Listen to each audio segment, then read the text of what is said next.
menyebabkan lebih 65,000 orang mangsa terpaksa dipindahkan di 370 pusat pemindahan.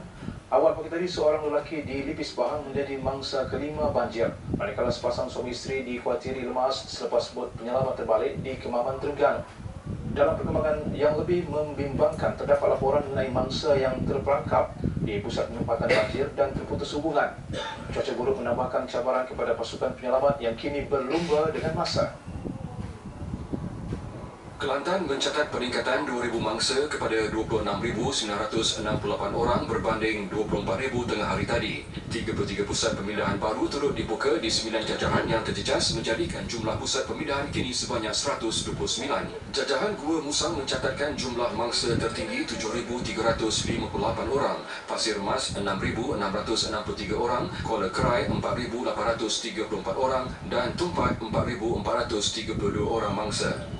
Sementara itu, jumlah mangsa banjir di Terengganu meningkat 2 kali ganda berbanding tengah hari tadi, sehingga kini seramai 22,993 orang mangsa ditempatkan di 122 pusat pemindahan.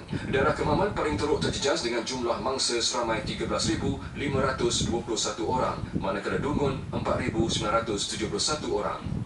Di Pahang, jumlah mangsa berkurangan kepada 8,314 berbanding lebih 10,000 tengah hari tadi.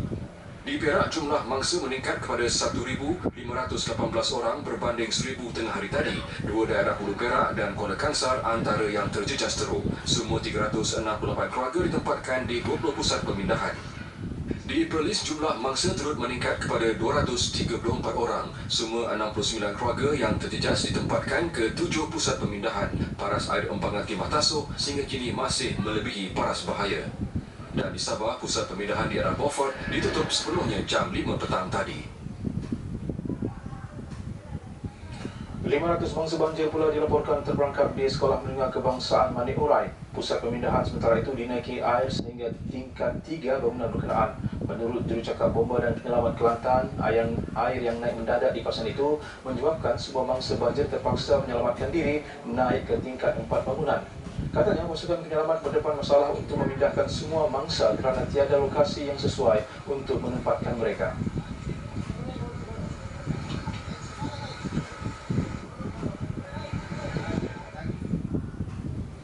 Sementara itu, bantuan ke Kuala Krai yang terputus hubungan hanya dilakukan menggunakan helikopter. Pesawat itu turut digunakan bagi menghantar bot bersaiz lebih besar ke kawasan berkenaan. Untuk Kuala Krai, dia air memang teruk sekarang. Arus dia pun deras, bot pun tak boleh nak masuk. Semalam pun bot yang masuk terbalik dan sebagainya, macam-macam dah berlaku.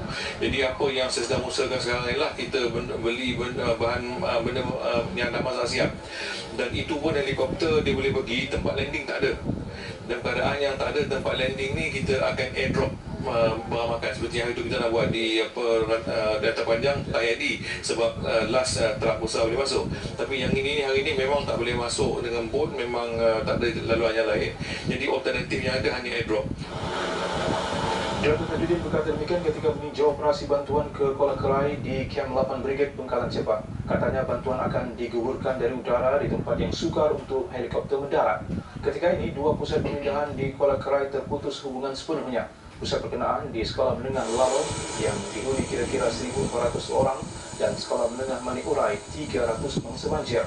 Kira-kira 100 penduduk pula terpaksa berlindung di kawasan Bukit Labuh.